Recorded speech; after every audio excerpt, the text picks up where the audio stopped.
शाह रोम और मर्द मोमिन का वाकया बयान किया जाता है कि रोम के एक जंगजू बहादुर ने हज़रत उमर रज़ी अल्लाह ताला उन्हों के ज़माने में मुसलमानों की एक जमात को कैद कर लिया और शाह रोम से बयान किया कि मुसलमानों में एक शख्स निहायत कवी और मुहिब किस्म का इंसान है जिसको देखकर भी खौफ मालूम होता है।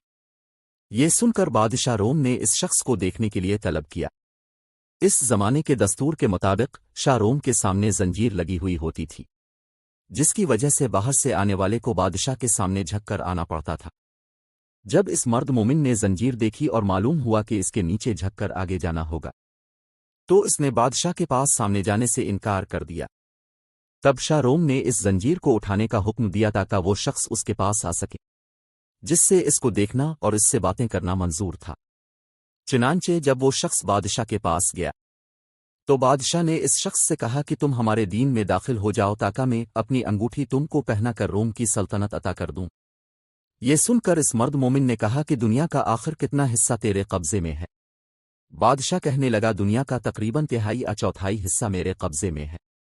इस मर्द मोमिन ने जवाब दिया कि अगर पूरी दुनिया भी तेरे कब्जे में होती और तो एक दिन की अजान के एवज मुझे देता तो मैं तब भी तेरी ये दावत कबूल न करता, जबकि तो अपनी सल्तनत के एवज मेरा ईमान खरीदना चाहता है। शाह रोम ने यह सुनकर दरियाफ्त किया कि अजान क्या चीज है, तो मर्द मोमिन ने इसके सामने अजान के कलिमात पढ़े। ये सुनकर शाह रोम समझ गया कि इसके दिल में हज़रत मोहम्मद सल्लल्लाहु अलैहि वसल्लम की मोहब्बत समा चुकी है, इस तरह काम नहीं चलेगा। ये सोचकर इसने हुक्म दिया कि एक देग में पानी गर्म करके इस शख्स को इसमें डाल दिया जाए ताकि खोलते पानी में इसका काम तमाम हो जाए या खौफ खाकर अपने दीन से फिर जाए। चुनांचे हुक्म की तुमियल की गई। जब इस मर्द मोमिन को देग में डाला गया तो वो बिस्मिल्लाह पढ़कर दाखिल हुआ और हुक्म इलाही की बरकत से दूसरी जानिब से बाहर आ गया।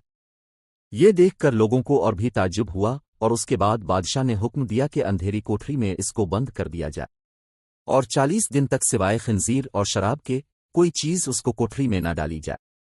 चुनांचे इसकी तामील की गई और जब 40 रोज के बाद कोठरी खोली गई तो लोगों ने देखा जो कुछ इसमें डाला गया था, इसमें से मर्द मोमिन ने कुछ भी नहीं खाया। तो दरियाफ्त किया गया, आखिर तो ने इसमें से क्यों नहीं खाया, हालांकि शरीयत मोहम्मदी में ऐसी जरूरत के वक्त उसका इस्तेमाल जायज है। मर्द मोमिन ने जवाब दिया कि अगर मैं इसमें से कुछ खा लेता तो तुमको खुशी होती, मेरा मकसद तो तुमको गुस्सा दिलाना है।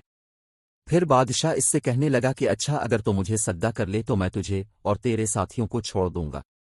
ये सुनकर मर्द मोमिन ने जवाब दिया कि हज़रत मोहम्मद सल्लल्लाहु अलैहि वसल्लम के दीन में खुदा के सिवा किसी को सजदा करना दुरुस्त नहीं है।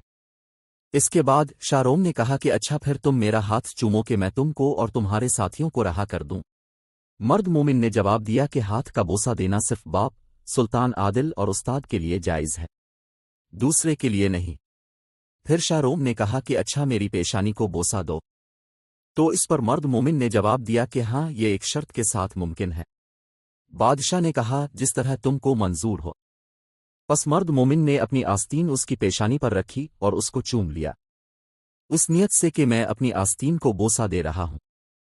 इसके बाद बादशाह ने इस मर्द मोमिन को उसके साथियों के साथ बहुत सारा माल देकर रहा कर दिया और हज़रत उमर रज़ी अल्लाह ताला अन्हु को ख़त लिखा कि अगर ये शख्स हमारे शहर में हमारे दीन पर होता तो हम उसकी परस्तिश क्या करते।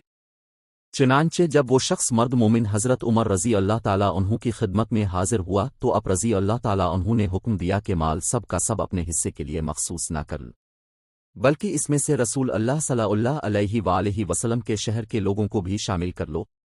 ये सुनकर मर्द मोमिन ने इसकी तामील की और जो अतिया नजराना इसको मिला था इसमें सब लोगों को शरीक कर लिया। सबक, इस वाक़या से हमें यह सबक मिलता है कि सच है जो शख्स ईमान व इखलास के साथ अल्लाह पर भरोसा करता है, अल्लाह ताला हर हाल में उसकी मदद फरमाता है। चुनांचे हमें भी चाहिए कि हर मोड़ पर सिर्फ और सिर्फ अल्लाह पर नजर रखें। अल्लाह ताला हम सब को अमल करने की तौफीक फरमाए। आमीन।